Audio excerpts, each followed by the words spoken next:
I've been carrying my marketing team for years, paying for software, covering bills, staying late. Then, my team lead, Heather, makes a joke in front of everyone, mocking me. So I shut down all their access and left.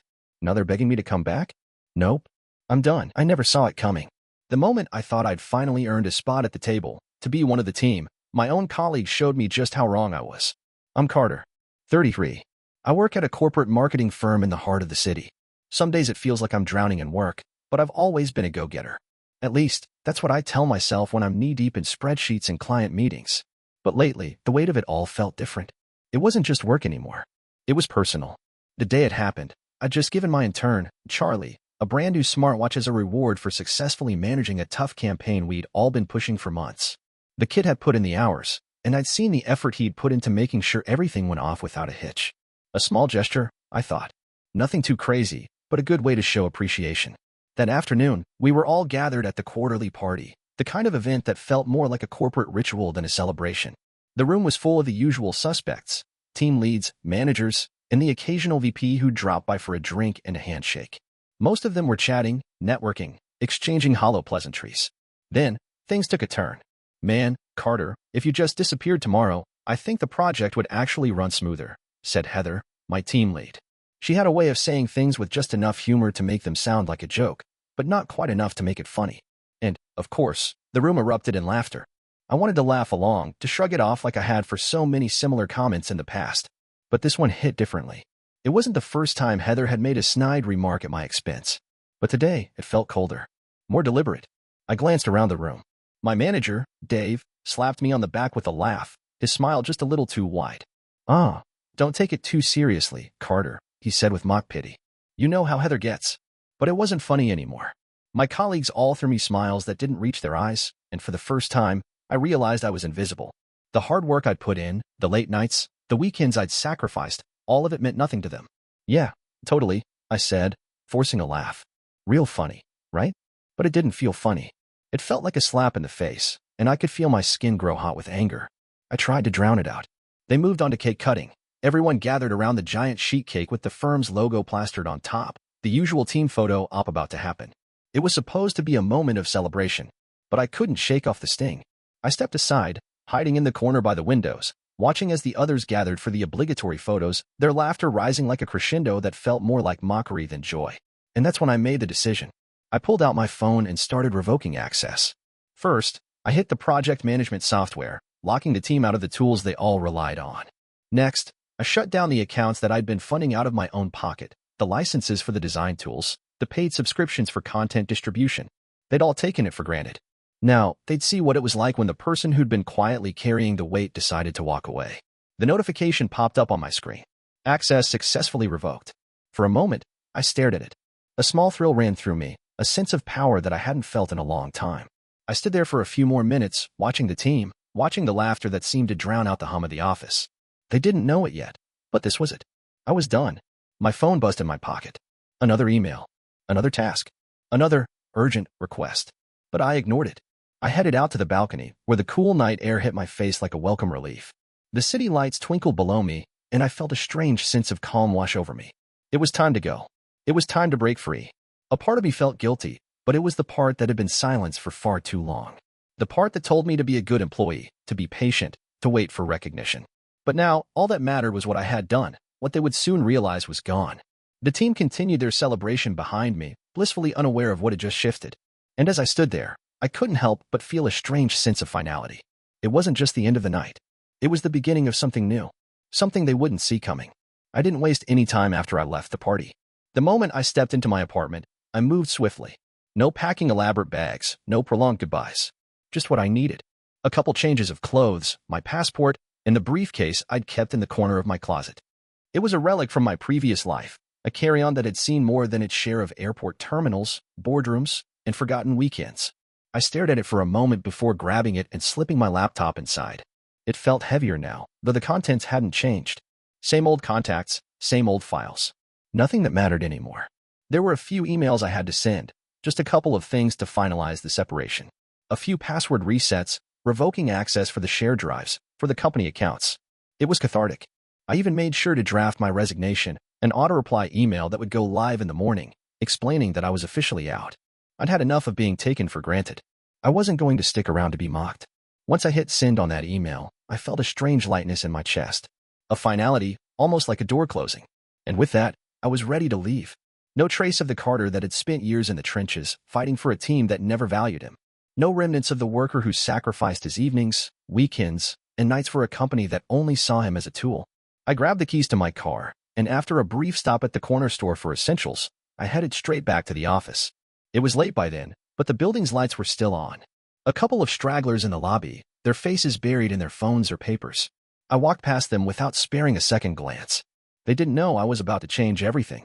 The elevator ride up was painfully slow. I couldn't help but think of all the times I'd ascended those floors, looking at them like they were stepping stones to something greater, something meaningful. Now they felt like a tomb. I slid my keycard into the lock on the server room. It buzzed softly, and the door clicked open. Inside, the familiar hum of the machines greeted me. I walked to the back of the room, behind a false panel where I'd stashed a small briefcase earlier in the day. The one with the files, the receipts, the backup documentation of every single unacknowledged effort I'd ever made for the team. They would know, eventually, how much I had been paying for, how much I had been subsidizing for them, carrying them when they acted like everything was a group effort. The fact that they'd relied on me so easily, never once asking if I was okay, if I needed help, always taking, never giving. I placed the briefcase behind the panel and secured it carefully. I left the server room, walking back down the hallway with no more hesitation than I'd had in the last few weeks. At the elevator, I paused. It was hard not to turn around and look back at everything, the project, the company, the people who had once been colleagues. But I didn't. I couldn't. What was left to salvage? The elevator doors closed behind me, and I stood in the empty hallway. One last glance. The place had always felt cold, but now it felt dead. I was the last one to know it. I got into my car, my briefcase next to me. The city sprawled before me, lights flickering in the distance like promises of something better. I wasn't sure where I was going, but I knew it had to be away from this. Away from them. The next morning, my email hit the inboxes of all the top executives. The subject line, final notification, Carter's resignation. Attached were the system revocations, my auto-reply email with the standard message about moving on, and the irrevocable step I'd taken. But it wouldn't matter until the office started crumbling without me. And as I drove away from it all, I couldn't help but wonder if any of them would even notice that I was gone. The first morning after I left felt eerily calm. I woke up to the sound of waves crashing gently against the shore. It wasn't a place I recognized, not the concrete jungle of the city I'd spent years running through. I had rented a small place on the coast, far enough to get some space, but close enough to the water that I could clear my head without the constant hum of city noise. For a brief moment, I almost felt like I could breathe again. Then my phone buzzed. I ignored the first call. It was from a number I didn't recognize. The second call was from Dave, my manager. My heart rate quickened, but I stayed calm. I had expected this. It was just a matter of time before they realized what had happened. I didn't pick up. Let him stew for a while. He'd probably call again, and I'd get to hear his fake sympathy. The "Hey, Carter, we're just checking in. You okay?" routine. They never really cared. I knew that now. The phone buzzed again, this time a text message from Charlie, the intern I'd given the smartwatch to. The kid was probably freaking out by now. "Carter, can you help? They can't log into anything, and HR is asking why we can't access the accounts." The text was followed by a few more. Then one from Heather. Then another from someone on the operations team. Each one more frantic than the last. I sighed and tossed the phone aside for a moment. I'd been expecting it. Everyone was scrambling because they didn't understand what had happened. But I had already set my plan in motion. It was too late for them. I made myself a cup of coffee and walked out onto the small porch of the cabin I'd rented. The air smelled of salt water, mixed with the faint scent of pine from the trees nearby. For the first time in ages, I felt like I could think without all the noise of the office buzzing around me. But of course, there was more. There would always be more. The phone buzzed again, this time a message from HR. I almost laughed when I saw the subject line. Urgent, account access issue. Sure, it was urgent now. It was urgent because they depended on the tools I had quietly funded, maintained, and kept alive. They had no idea what it took to keep the system running, to pay for the software that kept the whole thing moving. I took a deep breath, looked at the ocean, and then made the call. "Hey, it's Carter," I said flatly when HR picked up. There was a long pause before anyone spoke. "Carter, where have you been? We've been trying to reach you all morning." I heard the panic in her voice. "Good. Let them feel it." "Yeah, sorry about that. I'm not coming back. Not to the office, not to the project. I've moved on." She hesitated. "Carter, we need you here. There's been a massive disruption. You were managing everything," I finished for her. "I know. But here's the thing. I was managing everything because I was the only one doing it. And now, you get to deal with the mess. If you'd like, I can send over the details, but I'm done. The silence on the other end was deafening. She tried again. Carter, you can't just walk away. The team is falling apart without access to the tools. You know this is going to impact everything. There are legal ramifications. Legal ramifications? I scoffed. You're the ones who didn't notice me carrying the weight. And now you want to talk about consequences?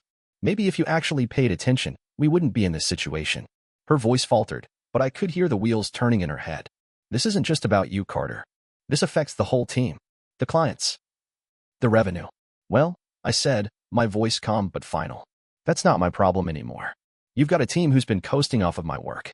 Now they'll see what happens when the rug gets pulled out from under them. You can thank Heather for that one. I could almost hear her swallow. Please, Carter. Just come back. Help us fix this. We need you. I paused, looking at the horizon. No. You need me because you never learned how to function without me. But that's not my problem anymore. There was a long pause. Carter, please don't do this. Don't burn every bridge. I felt something inside me snap, something I didn't even know was still holding on. I'm not burning bridges, I said softly. I'm just letting them fall. You can't keep asking people to be there when you never even notice they're drowning. With that, I hung up. It was done. They were going to scramble for a while, and I was fine with that. The mess I'd left behind wasn't my burden anymore. They'd realize soon enough what it was like to lose the person they took for granted. I dropped the phone on the table and walked to the window. The sun was beginning to set, casting the sky in shades of orange and pink. It was beautiful, peaceful. It was freedom, but it didn't feel as satisfying as I thought it would. There was no joy in watching them stumble. No victory in knowing they'd be lost without me. It was just quiet. I glanced at my phone again. There were more texts, more calls, but they weren't mine to answer anymore. I walked out onto the porch, watching the waves. The world felt just a little bit lighter, but not the way I imagined it. Not the way I needed it to be. This wasn't the freedom I thought I wanted. It was just the beginning. It had been nearly a week since I'd left the office, and the calls, texts, and emails hadn't stopped. If anything, they'd grown more urgent. But I wasn't answering. I wasn't picking up the pieces. That was their job now. I was standing at the small local diner by the lake when I got the call from a number I knew all too well, the founder. I'd been expecting this call for days. Hell, I was almost surprised it hadn't come sooner. Hello? I answered, my voice flat. There was a long pause on the other end. Then, the familiar, gravelly voice of David, the founder of the company, came through the phone. Carter, you think you're irreplaceable? His words were harsh, biting, but there was something else in his tone too. Something, defeated. Do you have any idea what you've done? The team's in chaos, HR's losing their mind, clients are complaining. We need you back. I leaned back against the wooden booth, swirling the ice in my glass absent-mindedly. I'm not coming back, I said, as calmly as I could manage. And you know it. You don't get it, David shot back, the frustration in his voice mounting. You've been the backbone of this place. You've kept the lights on for years. And now you walk away, leaving us to clean up your mess. I took a deep breath, feeling the last threads of patience snap. You think I don't get it? You've never once acknowledged the mess I was cleaning up. Not the years of late nights, the weekends I sacrificed, the money I spent to keep things running when you couldn't even be bothered to care. You've taken me for granted, David. And I'm done. There was silence on the other end for a moment, and I could almost hear him pacing, his mind whirring with the realization that I wasn't going to cave.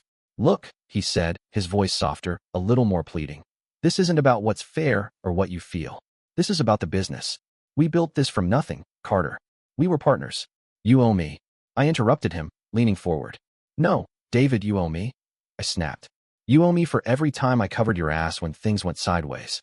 You owe me for every phone call I answered, every problem I solved, every piece of the company I kept alive while you were off with your big picture ideas. You owe me for every time you promised me, we're a team, and then let me do all the work while you got the credit. I could hear his breath on the other end, shallow now, as if he'd been punched. Maybe he had, but it didn't matter. I didn't ask for the credit, he said quietly. I only wanted what was best for the company, for all of us. The company? I echoed, laughing bitterly. That's the same company that left me to clean up the mess you all created, right?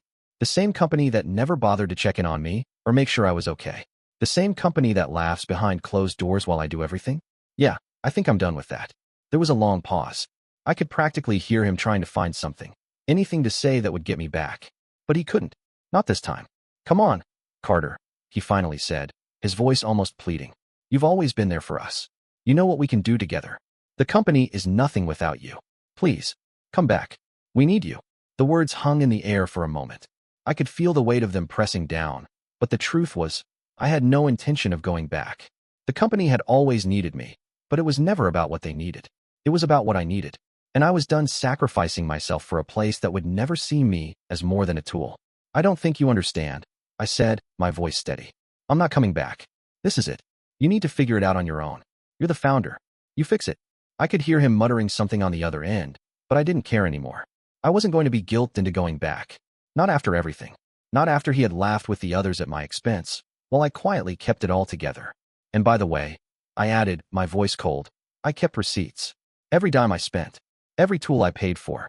Every license I covered. You want me back? Fine. But I'm not doing anything for free anymore. If you want access to those records, you'll be paying for them. There was a long silence after that. The only sound was David's shallow breathing. I'll send the paperwork, I said, breaking the silence. You want to be a partner again? Then treat me like one. Without waiting for his response, I ended the call. I sat there in the quiet of the diner, my phone still warm in my hand, and for the first time in a long time, I felt something that wasn't anger or bitterness. It was relief. The weight had lifted. The bridge was burned. There was no going back now. And that was exactly how I wanted it. The morning after my conversation with David, I woke up to the unmistakable buzz of my phone.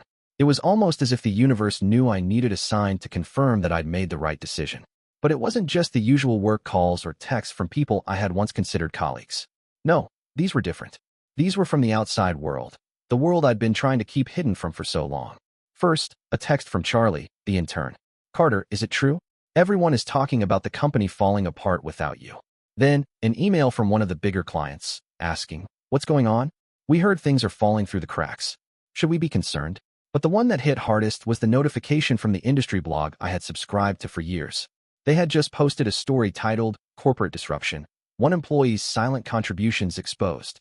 I stared at it, heart pounding, as I clicked the link.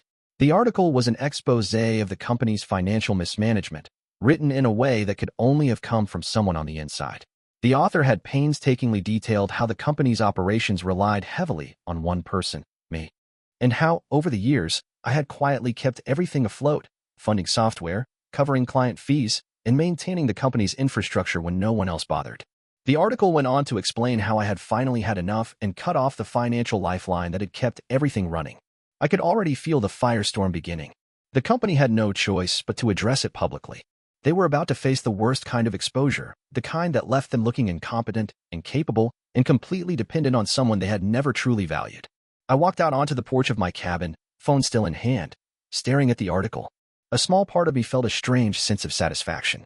I had always been the behind-the-scenes guy, the one who worked tirelessly and silently, getting no recognition, while others took the credit. But now, everything I had done, every sacrifice was being laid out for the world to see, and there was nothing they could do to stop it. As the hours passed, the fallout grew worse. More blog posts appeared, and the news of my departure spread across industry circles like wildfire. I watched as the company's social media platforms exploded with comments, questions, and concerns. The company's stock, which had always been steady, began to dip, the signs of instability becoming clear to anyone who cared to look. Back in the city, Heather sent me a text. This is a nightmare. Why did you have to do this? The whole company is going under. People are calling for accountability. Then, another one from Dave. Carter, we need to talk. We need to find a way to fix this before it gets worse. Please, don't do this. The irony of it all made me laugh bitterly. They needed me now, not as an employee, but as a savior. The same people who had laughed behind my back, who had mocked me, were now scrambling to pick up the pieces. But this wasn't about saving them anymore. I wasn't going to rush back to be their hero. I had no intention of helping them patch things up, no matter how much they begged or tried to guilt me. Then came a message from one of my old coworkers. Hey, Carter, you're a hero. People are saying you single-handedly kept that company running for years. I just wanted to let you know, the team's been talking. We never realized. It was a strange kind of validation. I didn't need their praise. But still, it felt good to hear that for once. Someone saw me for what I truly was, the backbone they had all leaned on while pretending to stand on their own. By midday, a major industry magazine published a follow-up story, quoting several former employees who had confirmed my silent role in keeping the company afloat. They'd all been too afraid to speak up while I was there, but now that I was gone, they were more than happy to share their truths. It was like the dam had broken. The water flooded out, exposing everything. The real kicker, though, was when a former intern posted a social media message, publicly praising me. Carter may not have asked for recognition, but he gave us everything. He made sure we had the tools we needed to succeed when no one else did. This is for you, Carter. Your silent work has changed all our lives. It went viral. The company's PR team scrambled to put out a statement. They issued a formal apology, but the damage had already been done. Their own employees were coming forward, admitting how they'd relied on me without ever once acknowledging the strain it had caused me. Some even admitted how they had been encouraged to take credit for the things I had actually done. By the time the dust started to settle, it was clear that the company was facing a PR nightmare they couldn't undo. They tried to downplay it, but the public had already made up its mind. And now, the world knew just how much I had given, how much I had sacrificed, and how little they had appreciated it. As I watched the fallout from my quiet exile, something inside me shifted. This wasn't about revenge anymore. It was about truth. For the first time, I wasn't hiding in the shadows. I was visible. The company? They were crumbling under the weight of their own lies. But me? I was finally free. And in the end, I realized that was the only thing that had ever mattered. I glanced at my phone one last time before turning it off. No more notifications, no more calls, no more texts. The quiet was blissful. It was over. A few days passed in the quiet aftermath, and I thought I'd finally put it all behind me. The media buzz was starting to quiet down. The company's stock had tanked, but the world was moving on. I had moved on. Or so I thought. Then, at 9:42 a.m., my phone rang. I checked the screen. It was a video call request from David, the founder. I stared at the screen for a moment, weighing my options. Part of me wanted to ignore it, to let him stew in the mess he'd helped create. But something, maybe a need for closure, maybe just curiosity, urged me to swipe and answer.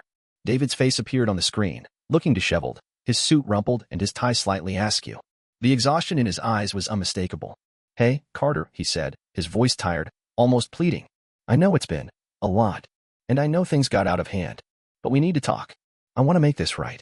I need you back." I leaned back in my chair, my arms folded across my chest, taking in his appearance. The once pristine founder of the company now looked smaller somehow. Weaker.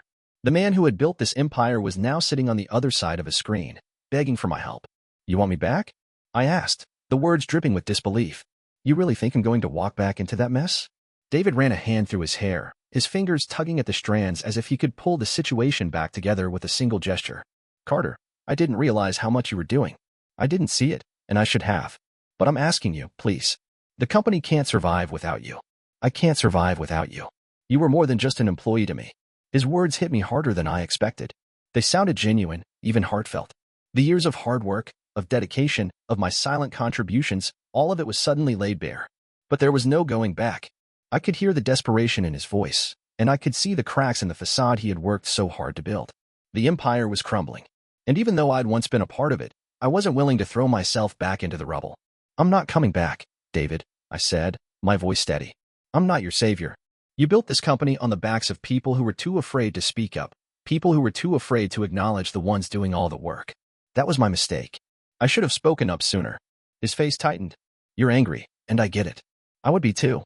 But you can't just walk away from everything we built. You can't just leave it all in the dust. I'm trying to make things right. I need you to help me fix this, Carter. We need you. I need you." The desperation was clear now. He was no longer the powerful founder. He was a man on the verge of losing everything, clinging to the one person who had always held it together. I almost felt pity for him, but not enough to go back. "You're asking for forgiveness," I said slowly, my gaze unwavering. "But forgiveness doesn't come with a price tag. You don't get to tear someone down, make them invisible, and then expect them to pick up the pieces when it all falls apart." David's expression faltered. He was quiet for a long moment, staring at me through the screen. I could almost see the wheels turning in his head. Maybe he finally understood the weight of what I'd been carrying. Maybe it hit him just how much I had done, and how little he had noticed. "I've been talking to the team," he said finally, his voice quieter. "They all miss you, Carter. They realize what they lost when you walked away. They don't know how to fix this without you." "That's the thing," I replied, my tone cold. "You all think you need me, but you don't. You're just afraid of what happens when the truth comes out.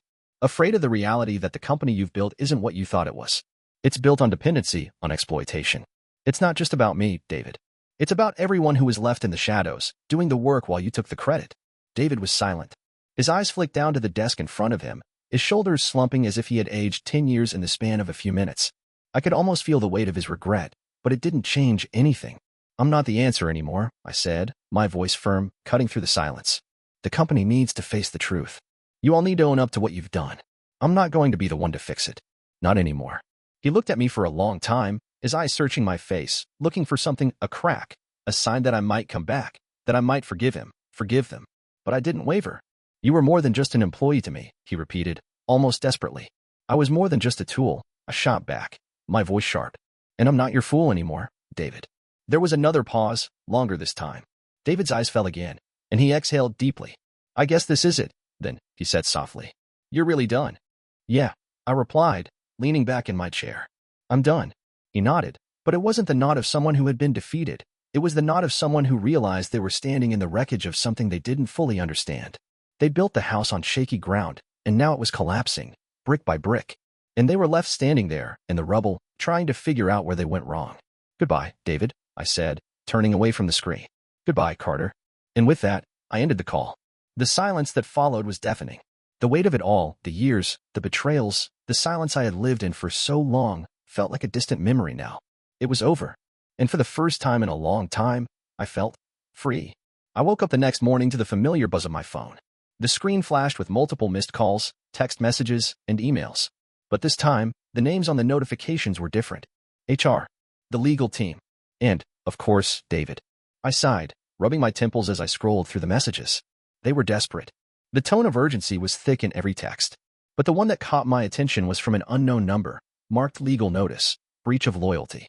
I opened it with a sinking feeling in my stomach. Dear Mr. Carter, we have been advised by the senior management of company name that you have breached your obligations and loyalty to the company. As per the terms of your contract, which you agreed to upon your employment, your actions have caused significant disruption to the organization and its operations. We demand that you return all property, information, and systems that you have unlawfully retained. Furthermore, we are seeking compensation for the damages incurred by your actions. Failure to comply will result in legal action. We advise you to contact us immediately to resolve this matter and avoid further consequences. Sincerely. Company name, legal team. I scoffed, reading the email over again. Legal action? They were threatening to sue me for breach of loyalty? The same people who had exploited me for years, who never once considered the emotional and physical toll I had taken on myself just to keep things running smoothly, now wanted to play the victim? The nerve. I sat back in my chair, feeling a cold sense of satisfaction wash over me. They thought they could bully me back into submission, but they had no idea who they were dealing with. They were desperate, scrambling for control, trying to find a way to get me to come back to fix what I had broken. But they didn't understand. I wasn't going to fix their mess. Not anymore. Before I could think too much about their empty threats, my phone buzzed again. This time, it was a voicemail. From David. I hit play, and his voice crackled through the speaker. Carter, this isn't how it's supposed to end. I know you're angry, but please, let's talk. We can settle this without it going to court. You know this is bigger than you and me. Please, let's just fix this before it gets worse. I leaned back in my chair and shook my head, a bitter laugh escaping me. Fix it? How? By cleaning up the mess they had created? They couldn't even acknowledge the truth. The reality that I had been the one holding the company together. No apology, no acknowledgement, just threats and desperation. I wasn't going to let them manipulate me anymore. I took a deep breath, and my fingers hovered over my phone. A few seconds passed, and I made my decision. I opened the legal email and typed out a response. Dear legal team, thank you for your email. I have reviewed the contents of your message and would like to clarify a few things.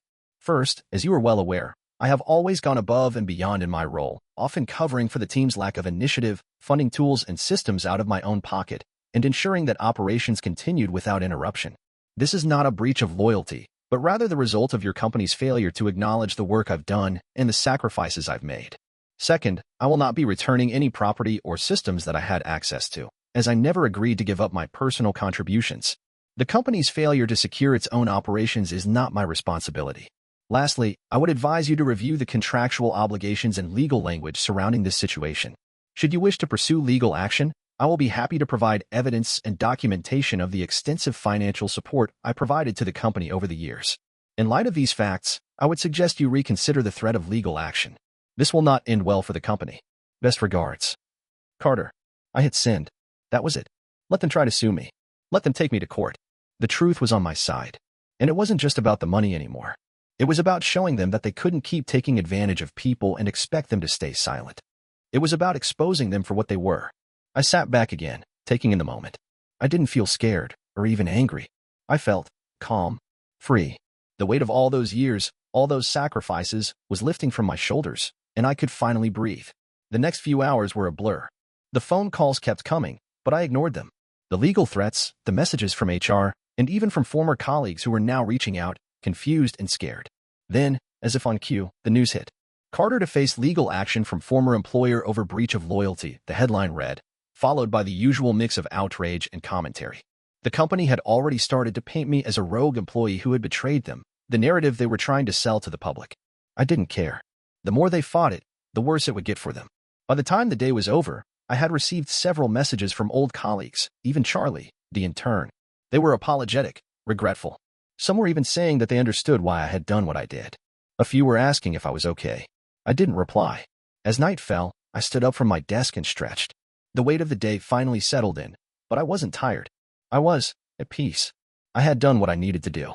I had exposed the truth. The rest was out of my hands. And as I walked outside to take in the cool night air, the stars above twinkling in the vast silence, I realized I had finally severed the ties that had bound me for so long. They had underestimated me. And now, they'd have to face the consequences. The small lakeside town had grown quieter as autumn settled in. The air had a crisp edge to it now, the leaves turning shades of amber and gold, falling slowly from the trees. The days were shorter, but the peacefulness was a welcome change. I had spent my mornings working from home, freelance now, with clients who respected my time and my worth. No more corporate grind, no more pretending to be invisible. My life had become simpler, more intentional. But that evening, something unexpected caught my attention. A flyer posted on the town's bulletin board outside the local coffee shop. It advertised an open mic night, and in big bold letters, it promised music, stories, and new voices. There was something about it that piqued my curiosity, a sense of quiet possibility that reminded me of how, not too long ago, I had been drowning in the noise of a life I didn't want anymore. The night was clear when I arrived, the moon hanging low in the sky. A small crowd had gathered in the cozy coffee shop, where the aroma of roasted beans and sweet pastries mingled in the air. I grabbed a cup of coffee and found a seat near the back, not wanting to draw attention to myself. It felt good to be in a place where no one knew my past, where no one expected anything from me. The first performer, a woman with wild red hair, took the stage and strummed a guitar. Her voice was raw, but it carried a certain depth that made everyone in the room fall quiet. She sang a song about leaving behind a life that no longer fit her, about reclaiming herself after years of being held down. The words felt familiar to me. She was singing about freedom, about the weight of letting go.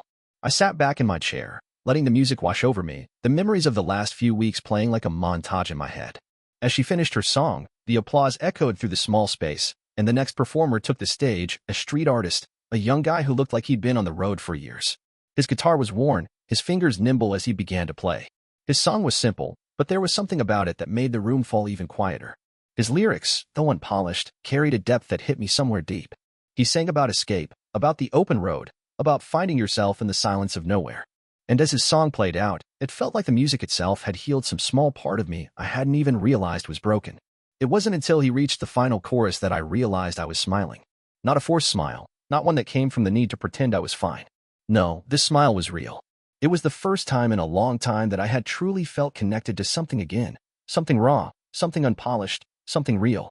The song came to an end, and as the audience applauded, I slipped out of my chair, pulled a few bills from my wallet, and placed them in the artist's tip jar. I wasn't doing it for recognition or praise. I was doing it because for the first time, I felt a sense of peace, a sense of release. And I wanted him to know that his words had made a difference to me, just like the music had. I stepped outside, the evening air cooler than I had expected. The sounds of the night, the wind rustling through the trees, and the distant hum of the lake created a backdrop of tranquility that had become familiar in these past few months. I walked slowly along the path that led to the small dock by the water, my mind swirling with thoughts of everything that had happened, of how far I had come. The company, the fallout, the legal threats, it all felt like another life now. A part of me. A version of me that didn't exist anymore. As I stood at the edge of the dock, looking out at the still water, I realized how far I had come from the man who once felt invisible, trapped in a system that had chewed him up and spit him out.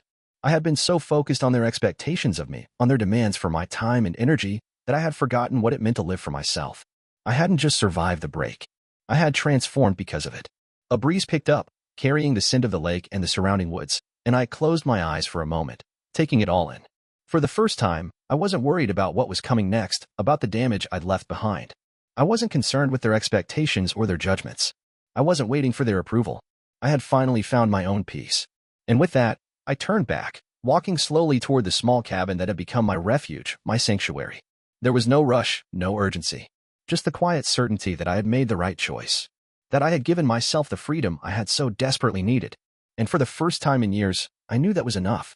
Later that night, I found myself at a small table at the diner, finishing my dinner. The quiet hum of the town was around me, and I felt at ease in a way I hadn't felt in so long. The waitress brought over my check with a smile, and I noticed something I hadn't before, the simple joy of a small, peaceful life. It wasn't glamorous. It wasn't exciting, but it was mine, and it was everything I needed. As I left the diner and walked down the street, I saw the flickering of a street light, the soft rustling of the leaves in the trees, and the world felt like it had shifted into place. I didn't need the accolades, the recognition, or the hustle of the corporate world anymore. I had found something better, my own silence. And in that silence, I was finally free.